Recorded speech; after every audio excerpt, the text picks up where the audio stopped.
If I'm totally honest, I didn't know what I was getting myself into. It feels like the same thing every year. Trying to make a big decision standing in the back of the local archery shop, shooting at a target that's 10 feet away while commenting to yourself that this year's model seems much smoother than last year's. I wanted more time.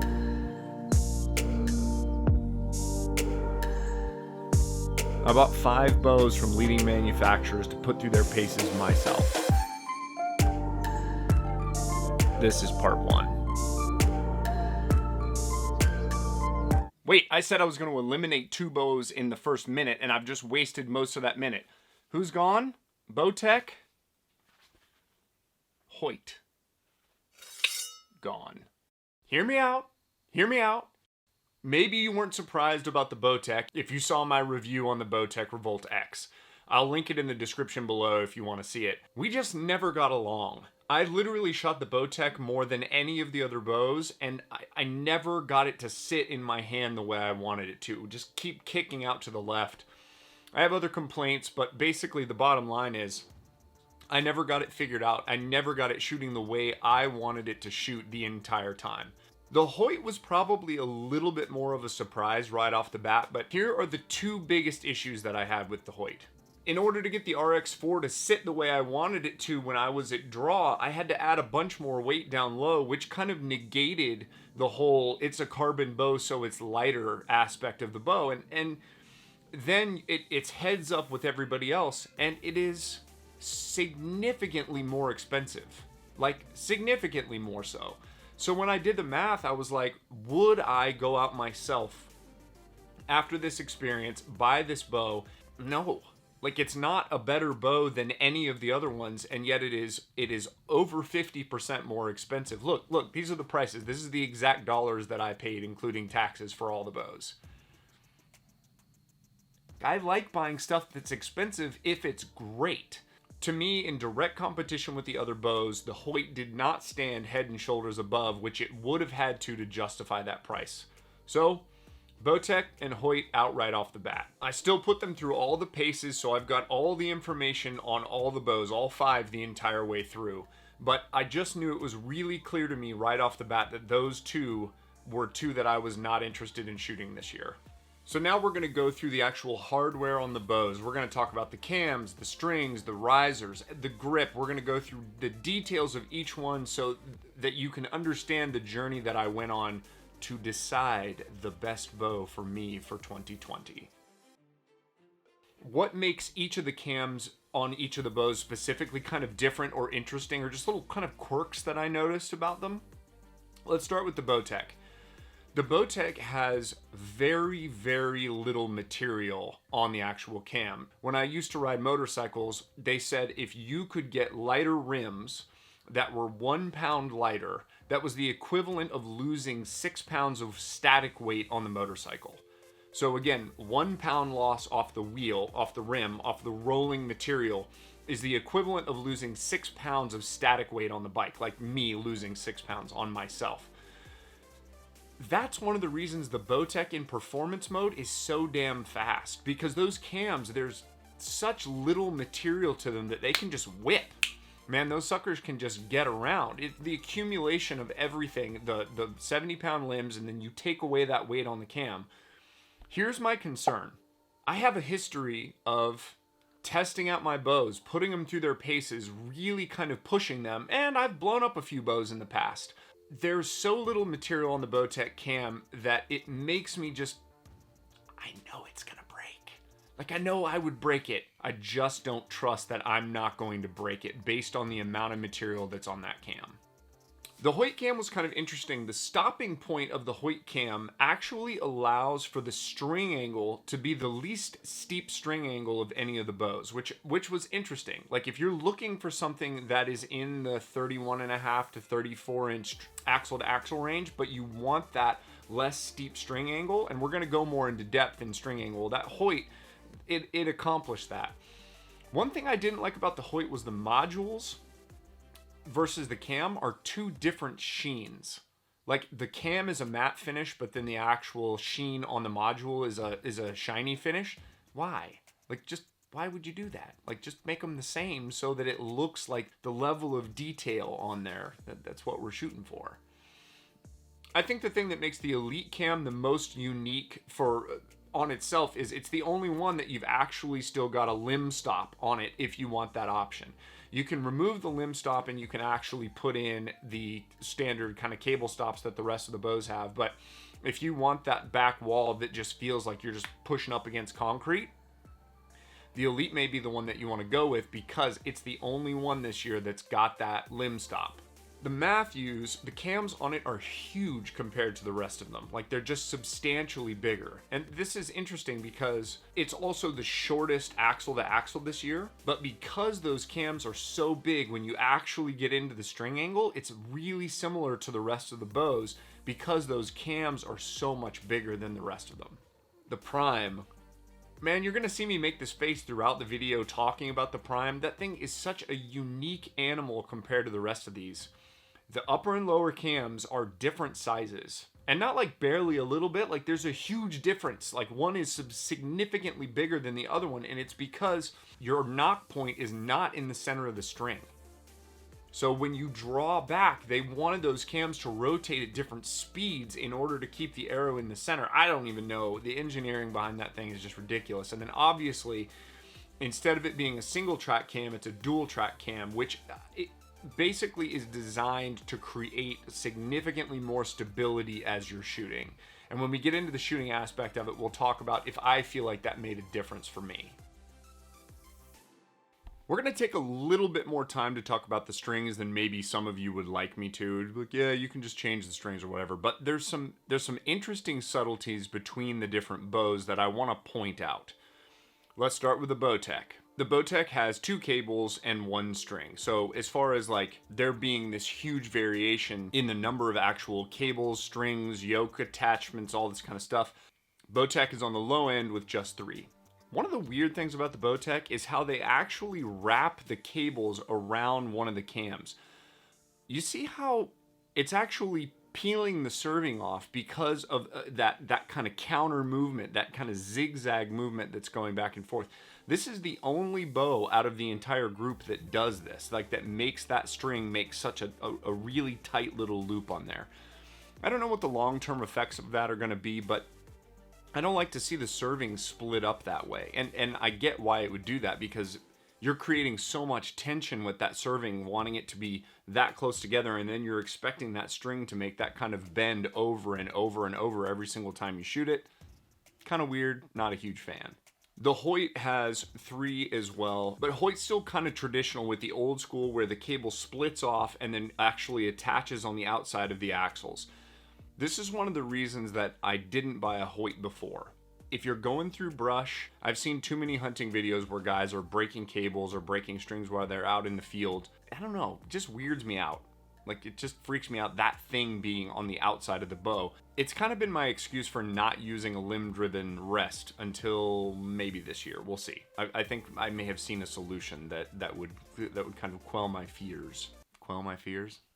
I don't even think that's not even a phrase. So jumping to the Elite. The Elite comes from the factory with winner's choice strings, which is awesome. There's just something different about them. Like, they look like they're a little thicker. I don't know if there's more strands or what the deal is, but super nice. Like, really, really nice. The way the servings are all tied together, you can just tell that it looks like something that is an aftermarket product, and to me, it's a big deal. Going over to the Mathews, everybody has complained about the zebra strings forever, and I noticed the same stuff with the VXR. The other thing about the Mathews is because they use this kind of yoke system, you end up having, instead of just 2 cables and the string, you're adding 2 additional strings to this that could potentially break, could potentially be an issue. If that's the final bow, those strings are coming off right off the bat. Now onto the Prime. 7 strings. 7-string cable combination thingy. I don't know, it's like a freaking mast on a ship. Like, it's just ridiculous. The cool thing about Prime is they probably were sitting in a meeting and were like, we can't put 7 strings on here and expect people to pay $250 to get them changed. We just can't do that. People will not buy the bow. So Prime will give you free strings for the life of the bow. And that's pretty cool. As far as the quality of the strings, I never got any peep rotation out of it. I didn't notice bad nor good one way or the other on the Prime. This is a lot. And I'm sorry, but I'm gonna keep going. Let's talk about the grip. So let's go through grip angles. What I did was I measured from the back of the string to the throat of the grip, so the farthest distance that I could from the string, and then I went down the grip and measured to basically where the grip ended, from the back of the string to where the grip ended. And here are the results. You can see how similar they are, like all really, really, really similar to each other. Again, what was even stranger, and I measured in millimeters because I wanted to be really accurate, was how close to each other these things' grips are. Here are those widths in millimeters.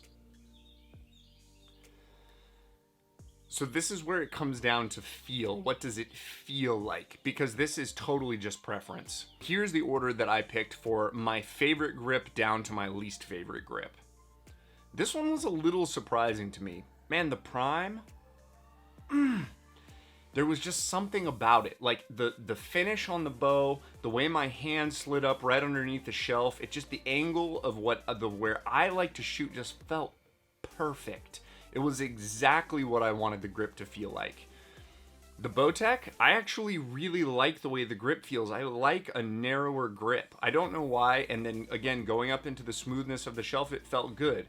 I don't like the little plastic, in the Bowtech review, you saw me kind of tapping on the plastic and it's a little loose. I don't like that part, but I like the width of the grip on the Bowtech.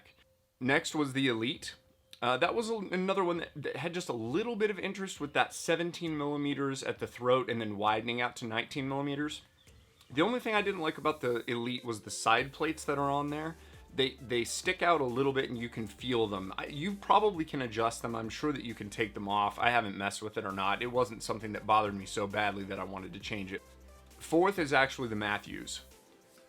I took the Engage grip off again just because it felt like, I just felt like I could get a better feel straight off the riser. And then when you put the side plates on, getting the side plates to integrate in with the aluminum is impossible. Like, obviously you're transitioning one material into another when not creating a wrap.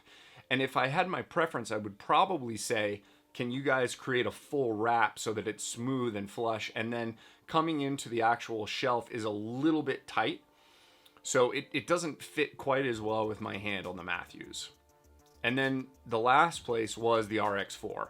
I think it just being a wider grip, and again, the more kind of plasticky feel. And it always felt like, for some reason, when I got into shooting it for a longer duration, the top of my hand was running into the shelf. Like, it felt like it was kind of driving it up into the shelf. Again, the grip stuff is so personal preference. So that's just my idea. But legit, the Prime grip, man, I love the way that grip feels. This is the last section for this video, I promise. I realize how long it's getting, and I apologize. There's just so much data, and there's so many little intricacies and things that were important to me to actually get right and to pay attention to along this entire journey. Let's talk about the risers. The thing I noticed the most over the different bows was the Prime and the Mathews. The Mathews, the riser is super long compared to the rest, and then the Prime is actually weighted more on the bottom, unlike any of the other bows. So technically, center shot on the Prime should have been 16.5 inches, but it actually measures 19 and an eighth-ish inch. That's to the center of my D-loop up from the bottom axle. So it's not a center shot bow, which means the majority of the weight overall is actually below the center shot. There's a reason you see guys run all that weight on those stabilizers. It's to get that weight down. It's to get that weight down lower to the ground because it's going to hold better. You're lowering that center of gravity on the bow, and the Prime right off the bat does that. The Mathews kind of does the opposite, but they've got so much riser length. You can see the Mathews here, and you can see the difference in where the limb pockets are on this. Look how much longer this riser is than the rest of these bows. It's substantial, but it's really top heavy. But when you add stabilizer weight to the bottom of the VXR, the hold is unbelievable. So let's talk about the Hoyt for just a second, because obviously that's the only carbon bow out of this group. There was nothing noticeable to me as far as like any weird flexing or any like durability issues that I noticed with it. The only thing that I noticed is the Hoyt has more of this kind of deadened resonance inside of it when you actually shoot it. It's a different thud than any of the rest of the bows are making. Like there's an audible difference, and then there's also just a vibration and a feel difference. So obviously, because the carbon riser is unique to the Hoyt, if you like the idea of a carbon riser which is going to be warmer to the touch, like if you're hunting in really, really cold weather, that's a nice thing to have when you reach out and grab onto that bow. When it's up on the hook, like in a stand, if you're whitetail hunting, you grab that bow and it doesn't just freeze your hand off like a lot of these aluminum bows are going to. Just because this is going to come up later when we're talking about bow hold, let's do the measures for the risers right here. So what I'm going to measure is from where the limb pockets are actually meeting the riser. So this is that measurement there. There's a huge difference. There's a huge variance, like all the way up from the Mathews all the way down to the Bowtech.